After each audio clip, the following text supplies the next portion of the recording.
Sorrisi è stato in Calabria alle riprese dell'attesissima serie, in onda nel 2025, che ha per protagonista l'amato attore turco sullo schermo non si vedrà prima di un anno, ma se ne parla da mesi. Ancor prima di iniziare le riprese, Sandokan è diventata una serie evento.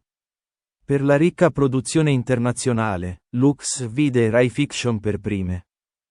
Per la storica saga di romanzi di Emilio Salgari che hanno avvinto la fantasia di generazioni, negli anni 70 ispirarono lo storico sceneggiato di Sergio Sollima con Kabir Bedi.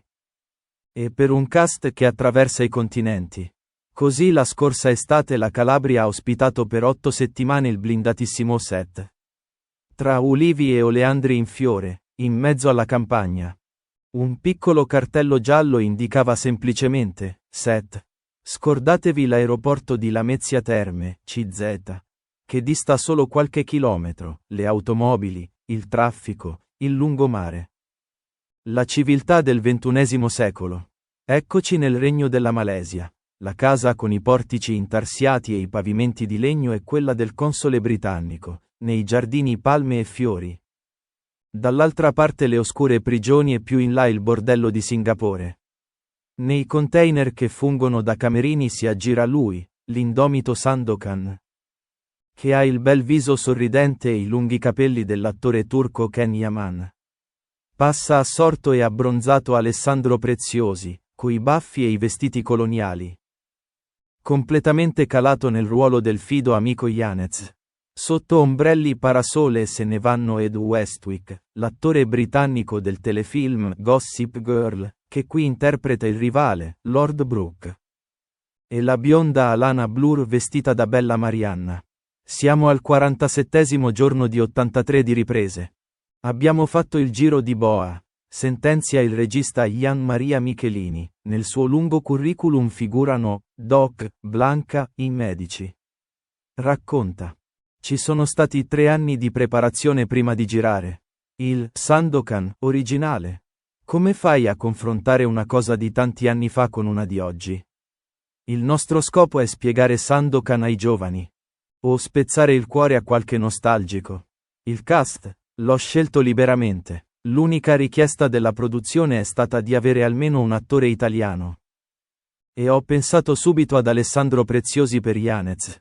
Alana Blur, che fa Marianna, arriva da Londra. John Anna, il console, era uno dei miei miti, ed Westwick l'ho scelto con un provino. Solo poi mi hanno detto chi era e cosa aveva fatto. Ken Yaman? Beh, solo lui poteva fare Sandokan. Sarà sia un supereroe dotato di bellezza e forza fisica, sia un personaggio scanzonato con un lato sentimentale. Tutti ci tengono a precisare che questo non è un remake e neanche un sequel dello sceneggiato originale. Il primo soggetto l'ho scritto 4 anni fa, racconta Alessandro Sermoneta, alla qualifica di head writer. Erano un centinaio di pagine con un James Brooke giovane e ambizioso. Molto diverso da quello interpretato negli anni 70 da Adolfo Celi. Sandokan, che è un ragazzo cresciuto in un bordello. Deve decidere se rimanere un bandito o diventare un Che Guevara a capo di un popolo oppresso.